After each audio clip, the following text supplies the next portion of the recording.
இப்போ new year அப்போ ஒரு 4 விஷயம் சொன்னீங்க. அது இப்போ நம்ம வியூவர்ஸ்க்கும் சொல்ல முடியுமா sir? Hi, happy new year.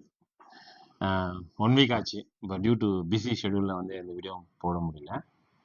New year அன்னைக்கு நான் உங்ககிட்ட வந்து 2026 வந்து எப்படி இருக்கணும் அப்படின்னு சொன்னோம்னா, சிஸ்டமைஸ்டாக இருக்கணும், கிளாரிட்டியாக இருக்கணும், நாய்ஸ் இருக்கக்கூடாதுன்னு சொல்லியிருந்தேன்.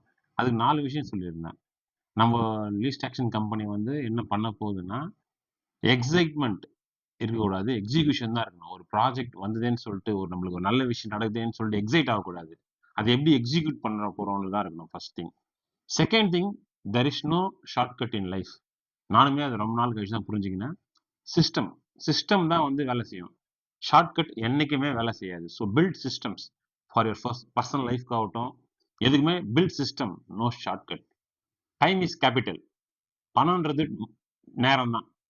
அதுல எந்த விதமான வித்தியாசமும் கிடையாது. அதே மாதிரி வேல்யூவேஷன் பிஃபோர் வேல்யூ. உங்க கம்பெனி நீங்க வேல்யூவேஷன் ஆக்கணும்னா நீங்க வந்து சொசைட்டி நல்லா வேல்யூ கொடுக்கணும். ஸோ 4 விஷயம் சொல்லியிருந்தேன். அதை தான் ஷேர் பண்ண விரும்புறேன் உங்களுக்கும்.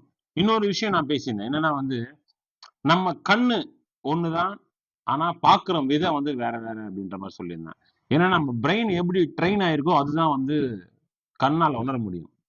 ஸோ நீ ஒரே விஷயத்த வந்து ஒருத்தர் ஒரு விதமா பாக்குறாரு, இன்னொருத்தர் ஒரு விஷயம் தெரியும், இன்னொருத்தர் விஷயம் அந்த கண்ணு தான் பாக்குது. ஆனா அது உங்க பிரெயின் எந்த அளவுக்கு டியூன் ஆயிருக்கோ அதுதான் கண்ணு பார்க்குமே தவிர. ஸோ வந்து பிரெயினை வந்து நீங்க எந்த அளவுக்கு டியூன் பண்றீங்க, எந்த அளவுக்கு ஹார்ட் ஒர்க் கொடுக்குறீங்க, எந்த அளவுக்கு நான் அதை டியூன் பண்றீங்களோ அந்த அளவுக்கு கண்ணுக்கு வந்து விஷன் தெரியாத விஷயம் தெரியும்னு சொல்லியிருந்தேன்.